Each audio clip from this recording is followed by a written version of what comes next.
BRS పార్టీకి BJP వాళ్ల భయం పట్టుకుందన్నారు జడ్చర్ల ఎమ్మెల్యే అనిరుద్ రెడ్డి. కేసీఆర్ కుటుంబం నుంచి మరో కీలకమైన వ్యక్తి బీజేపీలోకి వెళుతున్నారనే ప్రచారం జరుగుతోందని, అందుకే బీఆర్ఎస్ ముఖ్య నాయకులను కేటీఆర్ కలిసి కాళ్ల బేరానికి వెళుతున్నారని ఆరోపించారు. జడ్చర్లలో టీపీసీసీ ఏర్పాటు చేసిన ఓటర్ల జాబితా సవరణ సమావేశంలో పాల్గొన్న అనిరుద్ రెడ్డి బీఆర్ఎస్ బీజేపీలకు గట్టి కౌంటర్ ఇచ్చారు.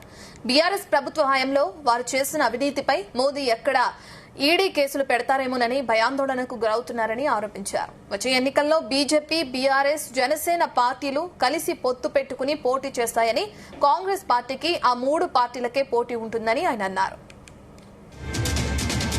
ఎంపీ ఎలక్షన్స్ అప్పుడు ఈ బీఆర్ఎస్ వాళ్ళందరూ బీజేపీకి సపోర్ట్ చేస్తారు కాబట్టి బీఆర్ఎస్ నాయకులందరూ ఆల్రెడీ వాళ్ళ కవితమ్మ వెళ్ళిపోయింది, వాళ్ళ కుటుంబం ఇంకొక ఆయన కూడా బీజేపీకి వెళ్ళిపోతారని చెప్పేసి చాలా మంది మాట్లాడుకుంటున్నారు.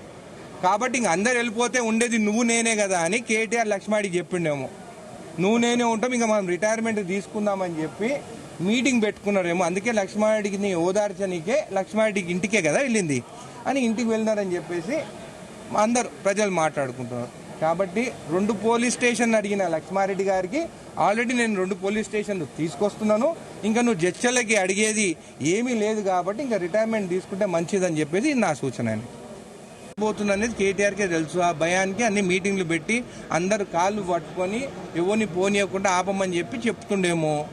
అది వాళ్ళ పార్టీ విషయాలు, వచ్చేసరికి కూడా వాళ్ళు రాలేరు కాబట్టి వాళ్ళ పైన నమ్మకం పోయిందని చెప్పేసి, కాబట్టి వాళ్ళు ఏమన్నా బీజేపీ వైపు వాళ్ళ కుటుంబ సభ్యులు ఏమన్నా పోతుండేమో అని నాకు కూడా డౌటు. వాళ్ళు బీజేపీతో భయంతో ఉన్నారు, ఎందుకంటే వాళ్ళు చేసిన అవినీతి అన్ని మోడీ ఏమైనా ఈడీ కేసులు పెడతారా అని చెప్పేసి వాళ్ళు చెప్పినట్టు వీళ్ళు వింటున్నారు, వాళ్ళు చెప్పినట్టు వీళ్ళు స్టేట్మెంట్ ఇస్తున్నారు బీజేపీ స్ట్రాంగ్ అని చెప్పి.